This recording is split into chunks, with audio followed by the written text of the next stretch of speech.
everyone. I'm Anam Aftab from the Students Affairs Office at the Millennium Universal College of Lahore, and we are live today at TMUC Talks to have a discussion on a very interesting topic. And the topic is working with colleagues. Should you collaborate or compete? Well, this is a very interesting topic, and I am all here to learn a lot from Ma'am Khala Yaruk Malik.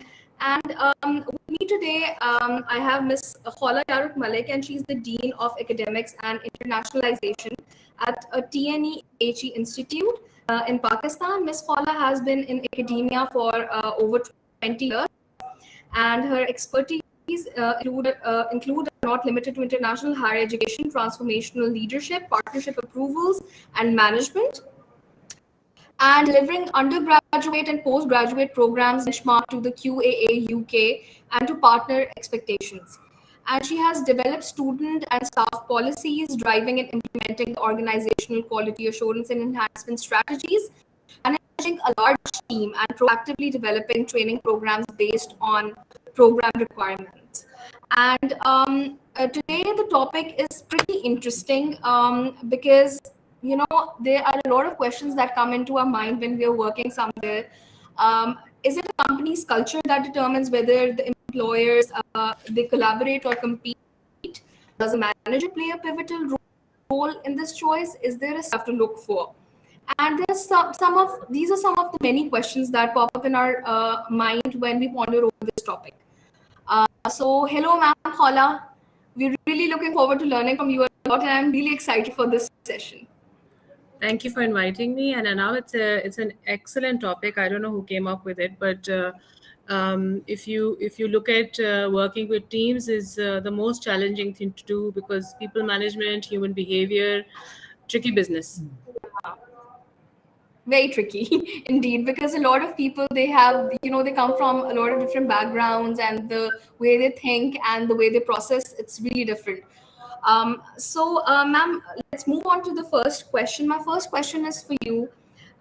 Is that what have you observed over the years since you have 20 years of experience under your belt? So, do people at the workplace usually compete or collaborate?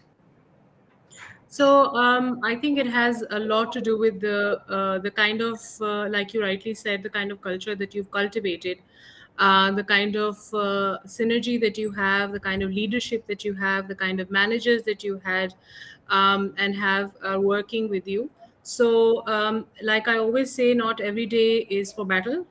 Certain days are for collaborating, certain days are for competing. So to make it really easy to understand for everyone is competition is healthy and it's good. Constructive criticism is healthy.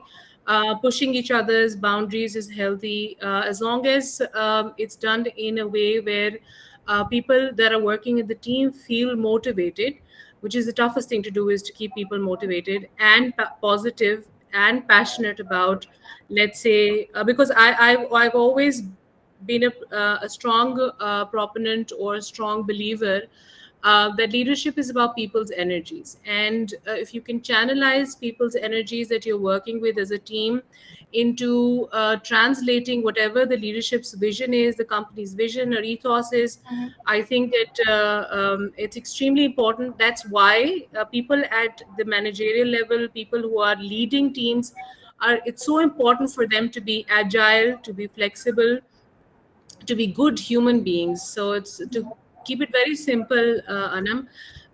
The core of it all is that you are a good, solid human being. You understand diversity, you understand the difference between diversity and inclusion, and you understand how important inclusion is.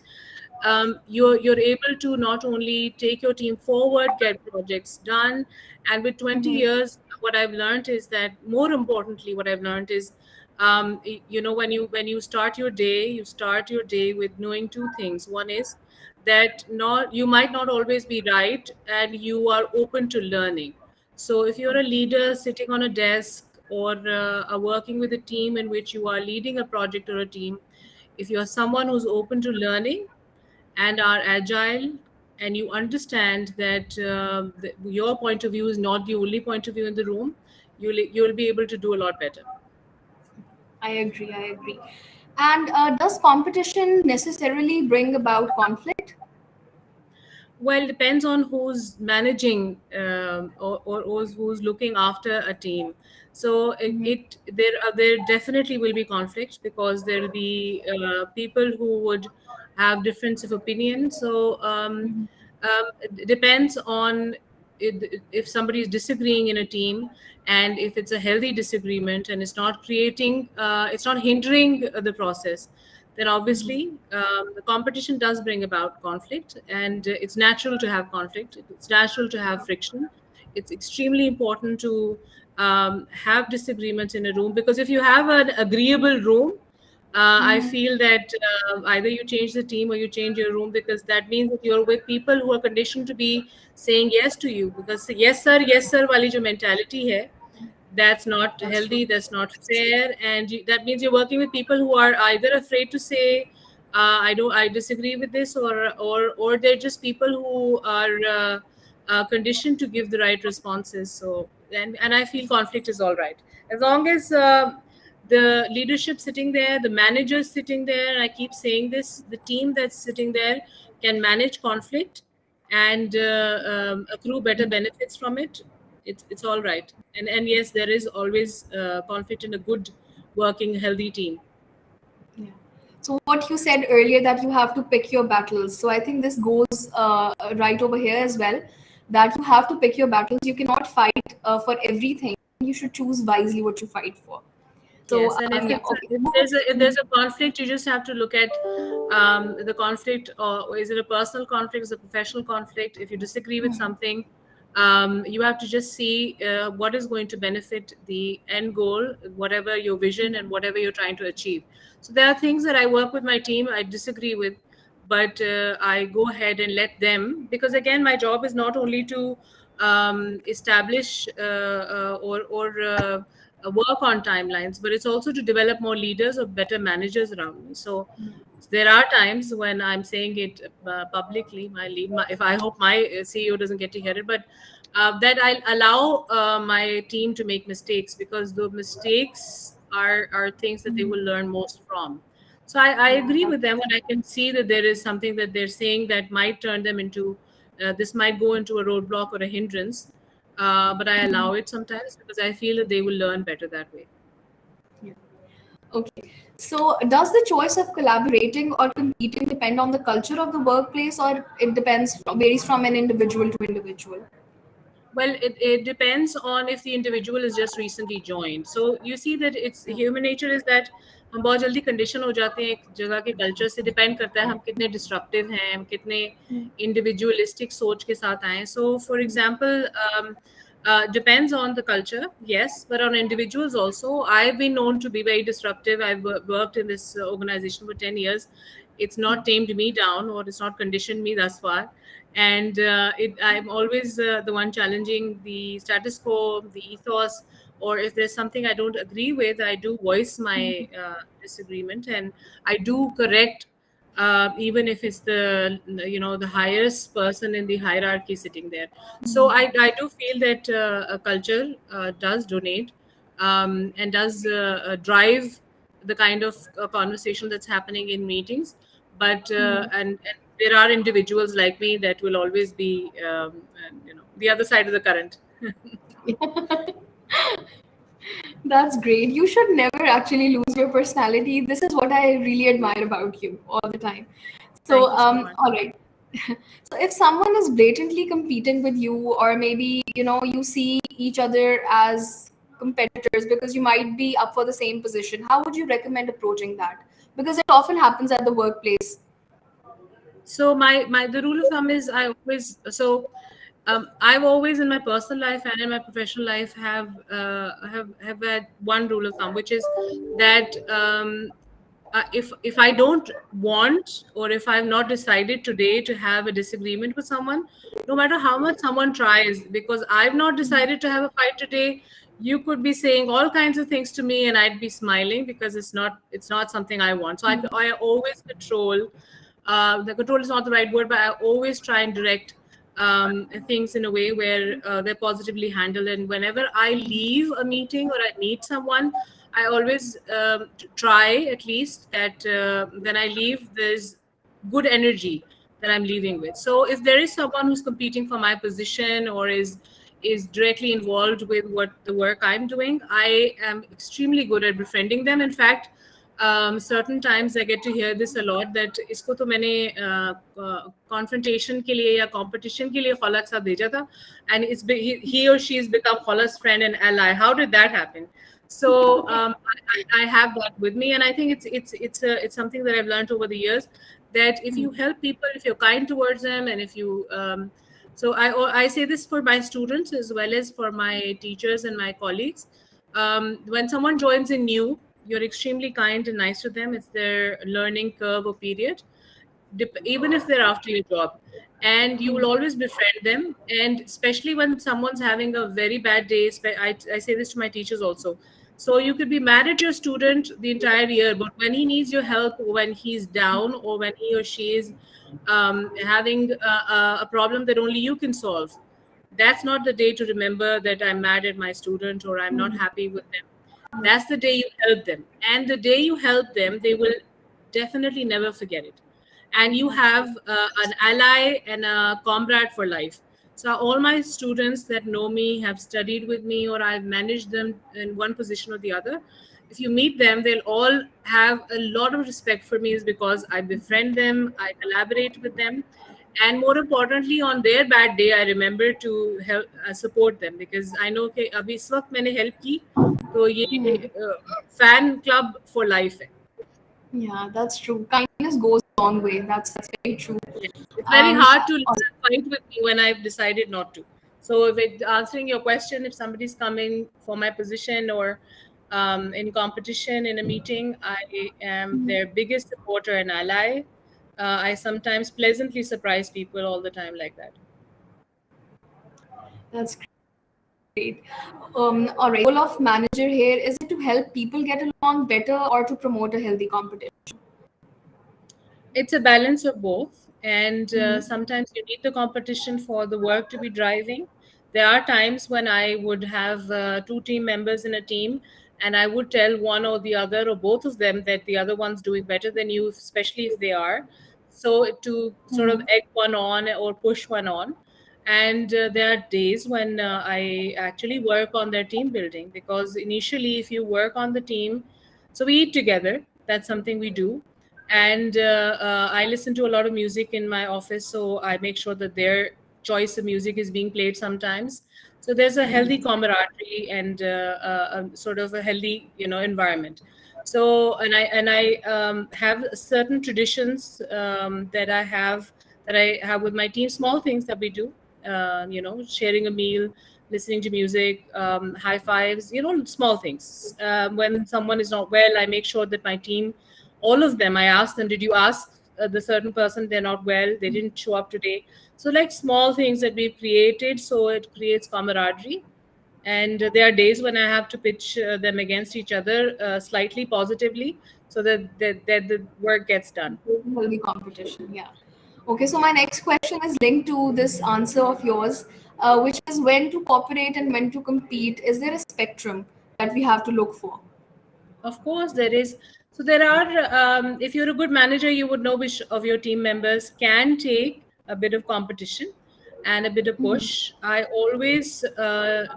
very understanding towards my younger colleagues, and I understand this is their learning curve and they've just joined. Some of them are very emotionally intelligent, some of them aren't. So I make sure that I understand them. You have to be a very good people's person to be able to know that this person is going through something, so I can't push them. You need to understand boundaries. And over the years, what I've learned is that if you respect someone's limitation and address it and tell them that I understand that you don't know Excel at this point, or simple things like that, I understand that you don't understand the meaning of this, you will not be able to write this proposal, so I'm assigning a shadow to you, I'm helping you. Anam, you won't believe that there are times when I hire someone very senior even, and I help them write their emails. So it's just letting the other person know that you're there for them. So yeah.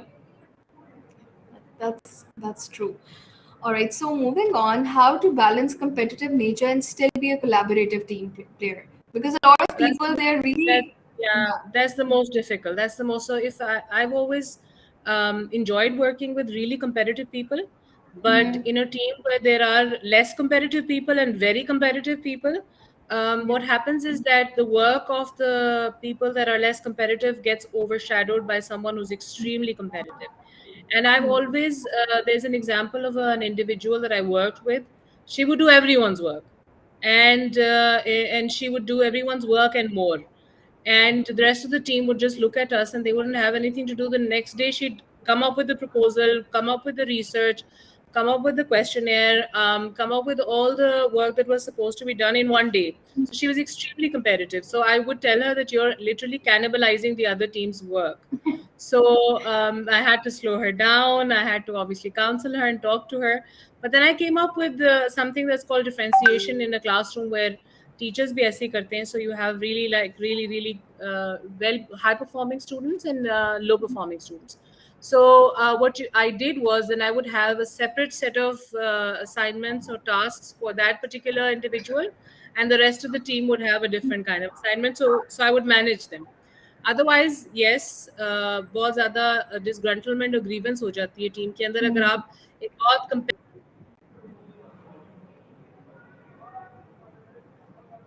Um, we can't hear you, ma'am.